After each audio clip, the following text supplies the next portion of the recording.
ക്കുന്നുണ്ട് കേട്ടോ. നല്ല രസമുണ്ട് വൈകുന്നേരം ഇങ്ങനെ സൈക്കിളൊക്കെ ചവിട്ടി ഇങ്ങനെ ഇറങ്ങി ഓരോ കാഴ്ചകളൊക്കെ കാണാൻ. എൻ്റെ കിളികളൊക്കെ കൂട്ടിലേക്ക് കാണാൻ വേണ്ടി പോവുകയാണ് കേട്ടോ. അങ്ങനെ ഓരോന്ന് നോക്കി നിൽക്കുക. അതിൻ്റെ ഇടയ്ക്ക് കുറേ പേരെ കണ്ടു, സംസാരിച്ചു. നമ്മളവിടെ അടുത്ത് വലിയ പാറയൊക്കെ ഉണ്ട് കാണാനുള്ള, നല്ല ഭംഗിയാണ് കേട്ടോ. പിന്നെ പയറിൻ്റെ തോട്ടമുണ്ട്. അപ്പം ഞാൻ അതൊക്കെ കണ്ടപ്പോൾ അതൊക്കെ ഇങ്ങനെ എടുത്ത് കുറച്ച് നേരം അവരെ വെയിറ്റ് ചെയ്ത് ഇങ്ങനെ നിന്നോട്ടെ. അപ്പോഴാണ് തമ്പുരു ഇങ്ങനെ ഡാൻസ് കളിക്കുന്നത്. അപ്പം ഞാൻ അടുത്ത് ഇന്നൊരു കണ്ടവനെ കുത്തിക്കൊണ്ട് അവളെ എറിഞ്ഞു കേട്ടോ. നിങ്ങളെ നാട്ടിലൊക്കെ എന്താ അതിന് പറയുക? അങ്ങനെ എറിഞ്ഞ് മേത്തേക്ക് എറിഞ്ഞ് കളിക്കാൻ നല്ല രസമാണ്. അപ്പം ഞാനിത് തമ്പുരുവിൻ്റെ മേത്തേക്ക് അതിങ്ങനെ എറിഞ്ഞ് കളിക്കുന്നുണ്ട് കേട്ടോ. അതിൻ്റെ ഇടയ്ക്ക് അവൾ ഓടുന്നുണ്ട്. അപ്പോഴത്തേക്ക് അവളെ പുറത്തത് കുത്തിയിട്ടിട്ടേ കാണാൻ നല്ല ഭംഗിയിട്ട് അങ്ങനെ. എന്നിട്ട് അവൾ പറഞ്ഞു മര്യാദയ്ക്ക് എടുത്ത് തന്നു, ഇല്ലെങ്കിൽ ഞാൻ മിണ്ടില്ല. അപ്പം ഞാൻ പിന്നെ അതൊക്കെ എടുത്തു കൊടുത്തു.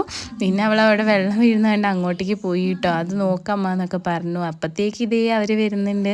അപ്പോൾ ആര്യക്കുട്ടനും ദേവും എത്തിയിട്ടുണ്ട് കേട്ടോ. ആര്യക്കുട്ടൻ്റെ കയ്യിൽ എന്താണെന്നോ അത് തമ്പുട്ടിക്കുള്ള സ്റ്റിക്കറാണ് കേട്ടോ. ഇപ്പോൾ യൂണിക്കോണിൻ്റെ സ്റ്റിക്കർ വാങ്ങിക്കൊണ്ടിരാന്ന് പറഞ്ഞിരുന്നു. അത് കിട്ടിയതിൻ്റെ സന്തോഷത്തിലാണ് കേട്ടോ തമ്പുരു.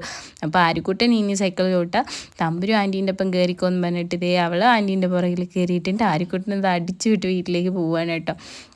അങ്ങനെ ഇതാ നമ്മൾ പോയിക്കൊണ്ടേയിരിക്കുകയാണ്. അതിൻ്റെ ഇടയ്ക്ക് അപ്പം ഞാൻ നോക്കുമ്പോൾ ഒരു തീ കാണുന്നു. അപ്പം ഞാൻ വെച്ചു തീ പിടിച്ചു. തീ പിടിച്ചതല്ല, അപ്പുറത്തെ അങ്കിളത് തീ ഇട്ടതാണ് കേട്ടോ. സമയം 6:10 അപ്പോഴാണ് അമ്മ പറഞ്ഞത് റേഷൻ വാങ്ങിയിട്ട് വന്നു പറഞ്ഞിട്ട് ഞാനും ദേവും കൂടി ഇതേ വെച്ചടിച്ച് റേഷൻ കടയിലേക്ക് അടയ്ക്കുന്നതിൻ്റെ മുന്നേ വേഗം പോയി റേഷൻ വാങ്ങാമെന്ന് വിചാരിച്ചു. എന്തായാലും 2 പേർക്കുള്ള അരിയേ ഉള്ളൂ. ഒരു 6 കിലോ അരിയൊക്കെ ഉണ്ട് എന്നാണ് പറഞ്ഞത്. അപ്പോൾ എന്തായാലും വാങ്ങിയിട്ട് വരാമെന്ന് വിചാരിച്ചു. നിങ്ങൾ ഈ മാസത്തെ റേഷനൊക്കെ വാങ്ങിയോ? ഞാൻ എന്തായാലും വാങ്ങിയിട്ട് വരാം. പോയി പഞ്ചായത്തല്ലേ കിട്ടുള്ളൂ. അപ്പോൾ വൈകുന്നേരം നാത്തൂനും കൂട്ടിയിട്ട് അങ്ങനെ റേഷൻ കടയിലേക്ക് പോവുകയാണ് കേട്ടോ. എന്തായാലും വേഗം വിട്ടോ എന്ന് പറയുന്നുണ്ട്. ഞാൻ എന്താ വെച്ചിട്ടുണ്ടെങ്കിൽ എപ്പോഴാണ് ഉണ്ടാവുക, ഇനി അവർ മുസ്ലിംസാണ്. അപ്പോൾ അവർ ബാങ്ക് കൊടുക്കുമ്പോൾ ഇനി നിസ്കരിക്കാനൊക്കെ പോകുമെന്ന് അറിയില്ലല്ലോ. അപ്പോൾ വേഗം പോയി. അപ്പോൾ അടച്ചിട്ടൊന്നുമില്ല. അവിടെ ചെന്നപ്പോഴത്തേക്കും തുറന്നിട്ടുണ്ട്, ആളുണ്ട്. അപ്പം ഞങ്ങളത് വാങ്ങി തിരിച്ചു പോന്നു കേട്ടോ. വേഗം തന്നെ വീട്ടിലേക്ക് തിരിച്ചു പോകുന്നതാണ്. അപ്പോൾ കാണാനിങ്ങനെ വൈകുന്നേരം വണ്ടിയിൽ പോകാൻ എന്താ രസമല്ലേ, ഇങ്ങനെ പോകണം ലോങ്. നല്ല രസമാണ്, നല്ലൊരു മൂഡും വൈബുമാണ് കേട്ടോ.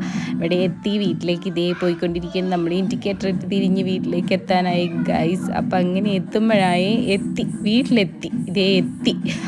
അപ്പം എന്നെ നോക്കുമ്പോൾ വീട്ടിൽ ഹോം തിയേറ്റർ ഫിറ്റ് ആക്കുന്നത് പ്രമോദേട്ടനും വിഷ്ണുവും കൂടി ഞാനിട്ടോ ഹോം തിയേറ്ററൊക്കെ ഫിറ്റ് ആക്കുന്നത്. അപ്പം ഞാൻ അതൊക്കെ കുറച്ച് നേരം നോക്കി നിന്നു. അവരെല്ലാം വെച്ച് റെഡിയാക്കി ഫിറ്റ് ചെയ്തിട്ട് പോകാൻ വേണ്ടി നോക്കുകയാണ് കേട്ടോ. അപ്പോൾ എല്ലാം ക്ലിയർ ആയിട്ടുണ്ട്, അവരെല്ലാം ഫിറ്റ് ചെയ്തിട്ടുണ്ട്. അപ്പം നമ്മൾ പാട്ടൊക്കെ വെച്ച് നോക്കി.